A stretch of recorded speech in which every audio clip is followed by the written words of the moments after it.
നല്ല സമയം പിന്നെയും നമുക്ക് കർത്താവിന്റെ പാദപീഠത്തെങ്കിലാകുവാനിടയായി തീരുന്നല്ലോ. കഴിഞ്ഞ പ്രഭാതത്തിൽ എഴുന്നേറ്റ് പകൽ മുഴുവനും വിവിധ നിലയിലുള്ള അധ്വാനങ്ങളിലും പ്രയാസങ്ങളിലൂടെ കടന്നുപോയ പ്രിയപ്പെട്ടവർ ഈ സന്ധ്യാവേളയിൽ എന്റെ ശബ്ദം കേൾക്കുന്നുവല്ലോ. മനുഷ്യൻ പ്രതീക്ഷിക്കുന്ന ആഗ്രഹിക്കുന്ന സമയങ്ങളിൽ കർത്താവിന്റെ പ്രവൃത്തി വെളിപ്പെട്ടിട്ടില്ല എന്ന് തോന്നിയാലും ഒരു കാര്യം ഉറപ്പാണ്, കർത്താവിനോട് ഒരു കാര്യം അപേക്ഷിച്ചാൽ അതിനുവേണ്ടി പ്രവർത്തിക്കുവാൻ എഴുന്നേറ്റ് പ്രവർത്തിക്കുന്ന ഒരു നല്ല കർത്താവുണ്ട്. 6-ാം വാക്യത്തിലേക്ക് നാം വരുമ്പോ 2 ദിവസം കൂടി താൻ ഇരുന്ന സ്ഥലത്ത് ഇരുന്ന കർത്താവ് 7-ാം വാക്യത്തിൽ ശിഷ്യന്മാരോട് പറയുകയാണ്, നാം യഹൂദിയിലേക്ക് വീണ്ടും പോകാം. യഹൂദയിലേക്ക് വീണ്ടും പോകാം എന്ന് പറഞ്ഞാൽ യഹൂദിയിലെ ഒരു ഗ്രാമമായ ബഥാനിയിൽ വീണ്ടും പോകാം എന്ന്. നിരന്തരമായി കടന്നുപോയി സുവിശേഷ പ്രഘോഷണത്തോടും അനവധി സൗഖ്യവും വിടുതലും ആ ദേശത്ത് നൽകി സത്യസുവിശേഷത്തിന്റെ പരമാർത്ഥതകളെ ബഥാനിയിൽ വെളിപ്പെടുത്തിയ കർത്താവിന്റെ പ്രവൃത്തികളെ അവിടെയുള്ളവർക്ക് അത്ര സ്വീകാര്യമായിരുന്നില്ല എല്ലാവർക്കുമെന്ന് ശിഷ്യന്മാരുടെ വാമൊഴിയാൽ മനസ്സിലാക്കുവാൻ കഴിയുന്നു.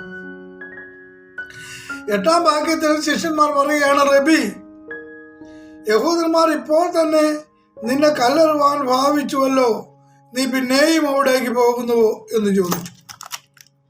എന്നെ ശ്രദ്ധിക്കുകയും വചനപഠനത്തിലായിരിക്കുന്ന ദൈവദാസന്മാരോട് ഞാൻ പറയട്ടെ, നമുക്ക് എതിർപ്പായിരിക്കുന്ന ഒരു പ്രദേശത്തേക്ക് പിന്നെയും കടന്നുപോയി കർത്താവിന്റെ വേല ചെയ്യുവാൻ പലപ്പോഴും നമ്മുടെ മനസ്സ് സമ്മതിക്കാറില്ല. വളരെയധികം അധ്വാനിക്കുകയും പ്രവർത്തിക്കുകയും ചെയ്ത് നിങ്ങളുടെ പണവും നിങ്ങളുടെ ആരോഗ്യവും നിങ്ങളുടെ സമയവും വളരെയധികം ചെലവഴിച്ചിട്ടും എതിരെയുള്ള ഗ്രാമത്തിൽ അല്ലെങ്കിൽ പട്ടണത്തിലുള്ളവരുടെ ആ മനോഭാവം നമ്മെ കൊല്ലുവാൻ ഭാവിക്കുകയാണ്. കർത്താവിനെ കൊല്ലുവാൻ ഭാവിച്ച സുവിശേഷ വിരോധികൾ കർത്താവിന്റെ ദാസന്മാരായ നമ്മോടും അനുകൂല മനോഭാവം പുലർത്തുമെന്ന് നാം കരുതരുത്. എങ്കിലും ചില സമയങ്ങൾക്ക് ശേഷം ദൈവാത്മാവിന്റെ പ്രേരണ നമ്മുടെ ജീവിതത്തിൽ ലഭിച്ചാൽ ആ പ്രദേശത്തെ കടന്നു പോകുവാൻ നാം അടി വിചാരിക്കരുത്. കാരണം നിങ്ങളെ കൊണ്ട് ദൈവത്തിന് അവിടെ ചില പ്രവൃത്തികൾ ചെയ്യിക്കുവാനുണ്ട്. നമ്മെ കൊല്ലുവാൻ ഭാവിച്ചവരുടെ മുമ്പിൽ നമുക്ക് കർത്താവിന്റെ പ്രവൃത്തികൾ ചെയ്ത് വിടുതൽ സംഭവിപ്പിക്കാനിടയായി. കർത്താവ് നമ്മുടെ കൂടെ ഇരിക്കും. കർത്താവിനറിയാം കർത്താവ് കടന്നുപോയി പ്രവർത്തിച്ച മേഖലകളിൽ ഒരുപാട് എതിർപ്പുണ്ട്. അവിടെ പറയുന്നു, അവരെ എന്ത് ചെയ്യാനായിരിക്കുന്നു?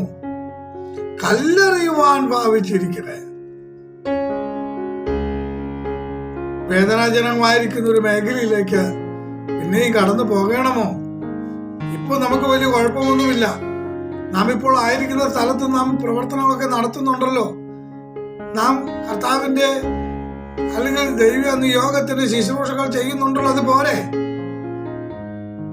പോരാ. ദൈവം പോകുവാൻ പറയുന്നിടത്ത് കടന്നു ചെന്ന് ശുശ്രൂഷിക്കുമ്പോഴാണ് ദൈവം നമ്മെ കുറിച്ച് ഉദ്ദേശിച്ച പദ്ധതികൾ നടക്കുന്നത്.